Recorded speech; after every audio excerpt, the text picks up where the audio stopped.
This is Hatsune Miku. Hatsune what? Miku what? Basic definition of Hatsune Miku is she.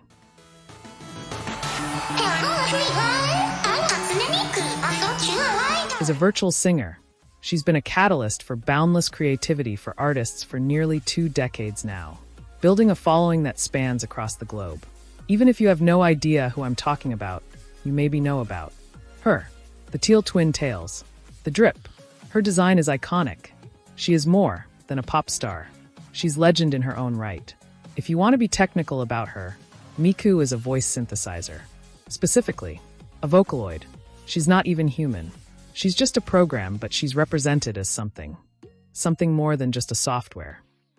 So, Vocaloid is speech synthesizing software with singers that are personified with usually anime avatars that allows users to create singing and speech sequences by adding lyrics and melody into the program.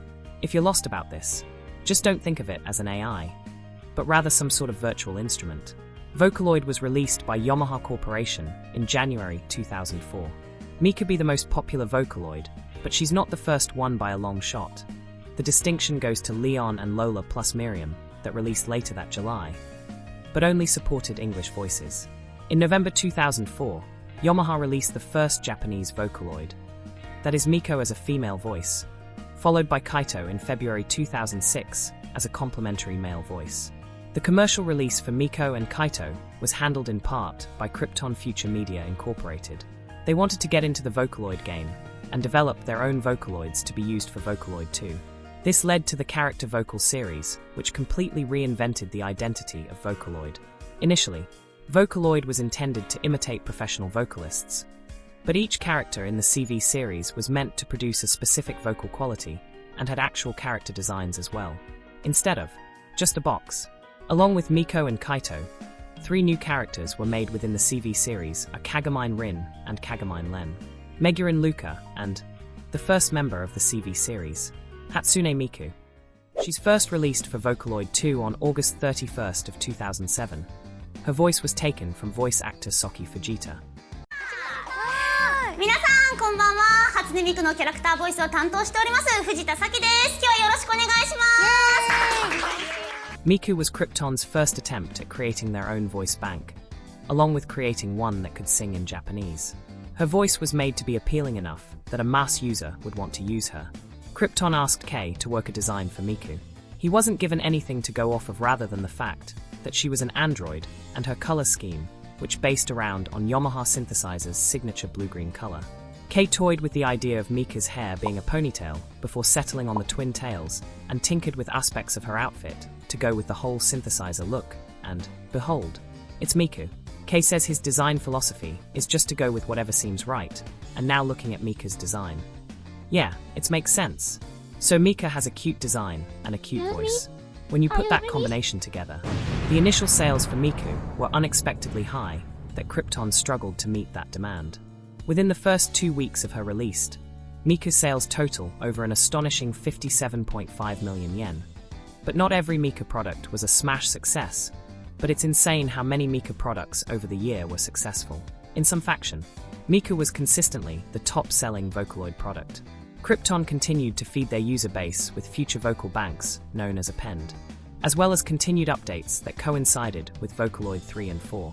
The lengthy success of Miku and the other CV characters prompted Krypton part from Yamaha's future engines and invest into their own engine with Pia Pro Studio.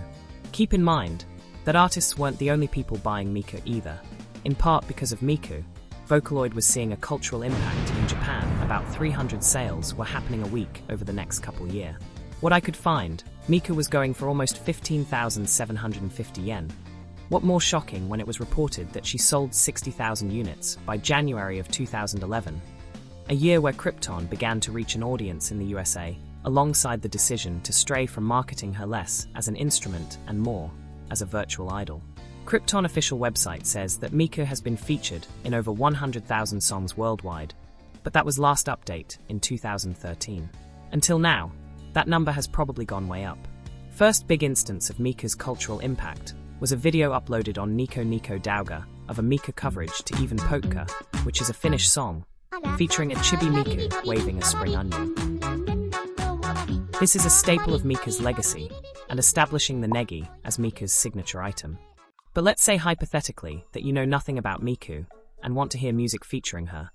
That can be a daunting task because there's such a quality and variety of Miku tracks that finding even a single song that stands out of one of Miku's most iconic tracks depends really on who you ask. Wawoka, Kiko, Live 2, Iowa, Rio, Deco 27, Cosmo, Michien, Kairuki Bear, Kanoria, Pinocchio, Giga, etc. And recently is Satsuki with Mesmerizer. Every Vocaloid producer has their own style and their own tuning for Miku to bring a breadth of creative visions to the table. If there's a certain vibe you're looking for, chances you're going to find it. Take a look at the lengthy history in Miku uploads on Nico Nico Douga, where Japan's fan base for Miku continued to foster itself. More than that, it became a hub for people to collaborate with illustrations, remixes, and whole animation. A lot of bigger videos have been re-uploaded to YouTube, and there plenty of these songs are able to get millions upon millions of views. With that kind of reach, Krypton capitalized, most notably with live concerts. There's Magical Mirai, which celebrates Miku's anniversary every year, and Miku Expo, which facilitates Miku concerts on a global scale.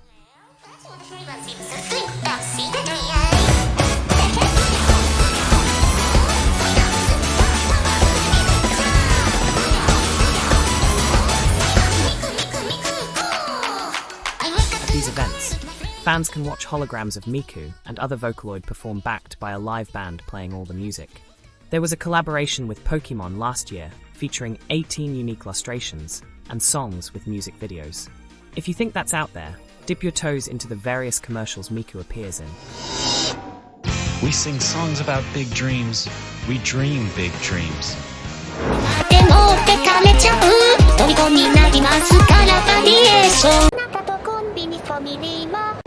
Once your pizza's delivered, have some fun with Miku.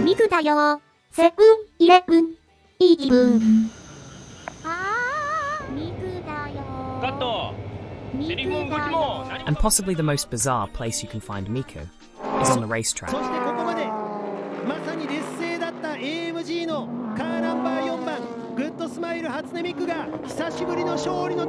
Since 2008, Good Smile Racing has licensed Miku, and that partnership has continued to this day.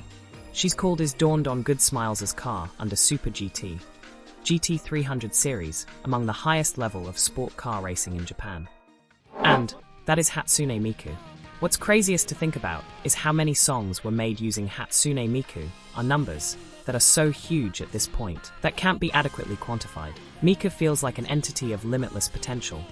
She's a literal instrument, but also feels like an instrument in a metaphorical sense with how she can be used. It's already been academically observed the kind of collaboration and connectivity that Miku is allowed for, and the range of Miku-related work is a testament to how anybody can take her and do whatever they want.